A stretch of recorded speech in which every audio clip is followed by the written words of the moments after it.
Correction de l'exercice 3 de la page 33. Le programme Small Basic, on demande à un élève d'abord de saisir son nom.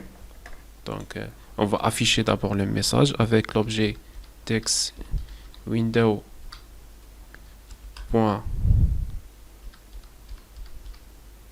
.writeLine.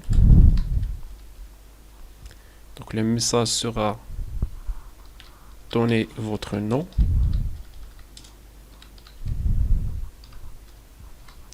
Une fois on affiche ce message, on doit lire le nom avec l'objet text window .read. Mais on doit l'affecter à une variable. On va l'appeler par exemple nom pour enregistrer cette valeur dans une variable. Ensuite, de la même façon, deuxième chose, on doit lire trois notes. L'objet toujours text window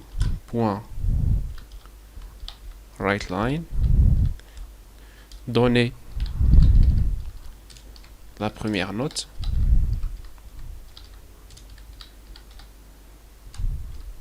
toujours la phrase entre guillemets et on ferme les parenthèses.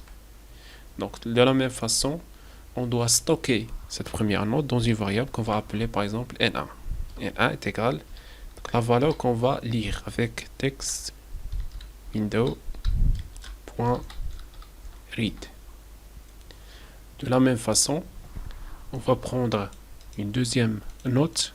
Donc on fait copier-coller comme on l'a vu dans le cours. Donner la deuxième note et on va la stocker dans N2.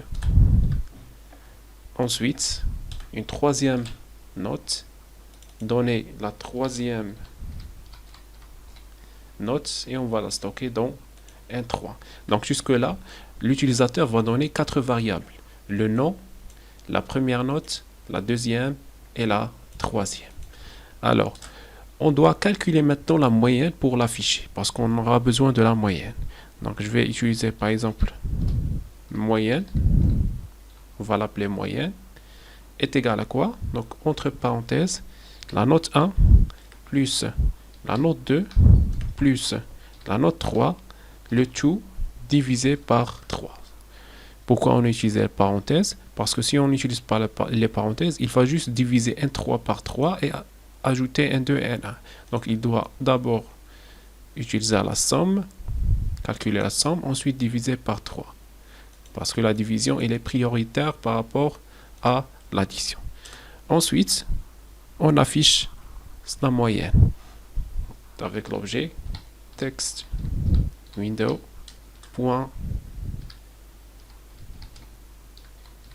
.writeLine.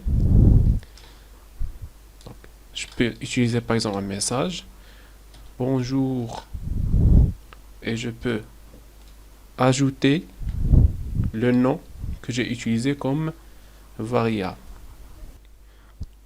Toujours, si vous utilisez la valeur d'une variable, écrivez-la après les guillemets. C'est-à-dire, on n'écrit pas la variable dans les guillemets. On termine la phrase simple, puis le signe plus, et on écrit le nom de la variable. Lui, il va utiliser directement le nom de la variable. Donc, ensuite, on va afficher la moyenne avec text window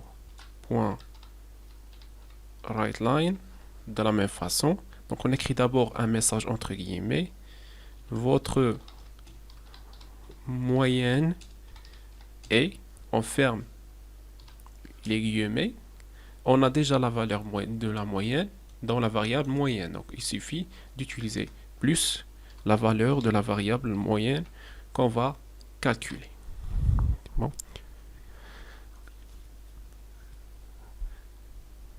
Donc là, c'est le programme pour calculer la moyenne et de l'afficher. On va le tester d'abord et on continue. Donc, voilà. Donnez votre nom, par exemple Soufiane. Donnez la première note, par exemple 12. Deuxième note 15. Troisième note 16. Voilà. Bonjour, monsieur Soufiane. Voilà votre moyenne. Donc là, le programme, il est correct. Ce qu'il faut maintenant, c'est de faire un test. If la valeur de la moyenne, si la valeur de la moyenne est supérieure ou égale à 14, c'est-à-dire supérieure ou égale à 14, voilà la condition. Then, si la condition est vraie, qu'est-ce qu'on va faire? Donc, text window, on va afficher write line. On va lui afficher le message suivant. Bon trimestre. Et on termine la condition and if. C'est bon? Sinon, si la valeur n'est pas satisfaisante, donc on va rien faire. On teste une autre fois. Regardez. On va donner par exemple des notes qui ne vont pas donner la moyenne supérieure ou égale à 14. Par exemple, 10, 10, 10. Donc la moyenne, ça serait 10. Donc il va afficher juste la moyenne. Il ne va pas écrire bon trimestre. On teste avec d'autres. Deuxième test, on va donner le nom. On va donner une valeur supérieure à la moyenne. Donc on va prendre des valeurs simples. Par exemple, première note 15, deuxième note 15, troisième note 15. Donc la moyenne c'est 15, c'est supérieur à 14. Normalement, il doit afficher le message. Regardez, votre moyenne est 15, bon trimestre. Voilà.